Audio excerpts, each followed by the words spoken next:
El papado. Una palabra que evoca imágenes de grandeza, solemnidad y autoridad espiritual.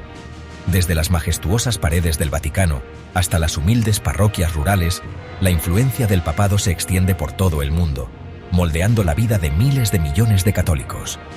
Su historia, sin embargo, no se escribe solo con tinta de santidad y devoción. En las páginas de la historia papal encontramos también trazos oscuros de ambición, corrupción y lucha por el poder. Para comprender la verdadera naturaleza del papado, debemos atrevernos a mirar más allá de la fachada de santidad y adentrarnos en los pasillos del poder terrenal. Debemos cuestionar los dogmas incuestionables y analizar con ojo crítico la construcción histórica que es el papado. Este ensayo no pretende ser un ataque a la fe, sino una invitación a la reflexión. Abordaremos la historia del papado desde sus humildes orígenes hasta nuestros días, explorando cómo una institución con pretensiones de divina se ha visto envuelta en las mismas intrigas y escándalos que cualquier otro poder terrenal. Prepárense para cuestionar, para descubrir y para comprender la compleja y a veces contradictoria historia del papado. La historia del papado no comienza con tronos dorados ni con fastuosas procesiones. Sus raíces se hunden en la humildad de las primeras comunidades cristianas, en una época en que el cristianismo era una religión perseguida y los seguidores de Jesús se reunían en secreto. En estos primeros años, el término papa, del griego papas, que significa padre, no se utilizaba de forma exclusiva para referirse al obispo de Roma. Era un título honorífico que se otorgaba a varios obispos importantes en la Iglesia primitiva.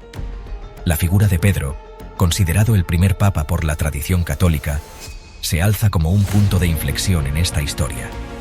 Se dice que Jesús le confió a Pedro las llaves del reino de los cielos, otorgándole la autoridad para liderar la Iglesia. Sin embargo, la historicidad de esta afirmación es objeto de debate entre historiadores y teólogos. No existen pruebas concluyentes que demuestren que Pedro llegara a Roma, ni que ejerciera un liderazgo indiscutible sobre las primeras comunidades cristianas.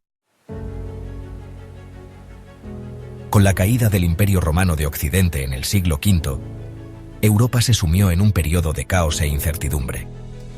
En medio de esta convulsión social y política, la Iglesia católica, con el obispo de Roma a la cabeza, se erigió como un faro de estabilidad y orden. La Iglesia, con su estructura jerárquica y su mensaje de esperanza en la vida eterna, supo llenar el vacío de poder dejado por el Imperio Romano. Los obispos, hombres cultos e influyentes, se convirtieron en líderes de facto en sus comunidades, mediando en disputas, administrando justicia y proporcionando ayuda a los necesitados. El obispo de Roma, en particular, gozaba de un estatus especial. Roma, aunque en decadencia, seguía siendo la antigua capital del imperio y la sede de la iglesia fundada por San Pedro, según la tradición católica. Esta posición privilegiada permitió al obispo de Roma reclamar una autoridad superior a la de los demás obispos, sentando las bases para la consolidación del papado como una institución de poder terrenal. A lo largo de la Edad Media, el papado consolidó su poder a través de una serie de alianzas estratégicas con los reyes y emperadores de Europa. El papa, como cabeza espiritual de la cristiandad, tenía la potestad de coronar reyes y legitimar su poder. Los reyes, a su vez, necesitaban el respaldo del papa para afianzar su dominio sobre sus súbditos y expandir sus territorios. Esta relación simbiótica, sin embargo, no estuvo exenta de tensiones y conflictos. Uno de los ejemplos más claros de esta lucha de poder lo encontramos en la querella de las investiduras, que enfrentó al Papa Gregorio VII con el emperador Enrique IV del Sacro Imperio Romano Germánico en el siglo XI. La disputa giraba en torno al derecho de nombrar a los obispos, una prerrogativa que ambos, el Papa y el emperador, reclamaban para sí. El enfrentamiento culminó con la humillación de Enrique IV en Canosa, donde el emperador, descalzo y vestido con un sayal, tuvo que suplicar el perdón del Papa.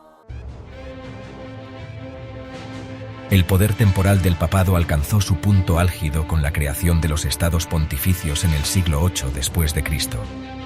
Este territorio, que abarcaba gran parte del centro de Italia, estuvo bajo el dominio directo del Papa durante más de 1000 años, convirtiéndolo en un auténtico soberano temporal.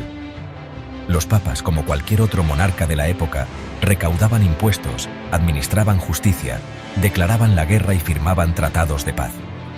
La existencia de los estados pontificios es una prueba irrefutable de la ambición terrenal del papado, que lejos de contentarse con su papel de guía espiritual, buscó activamente el poder político y económico.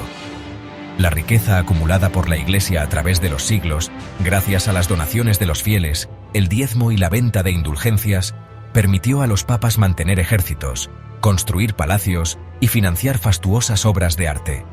Los papas se convirtieron en mecenas de las artes y las ciencias, pero también en protagonistas de intrigas palaciegas, escándalos sexuales y luchas de poder que poco o nada tenían que ver con la espiritualidad.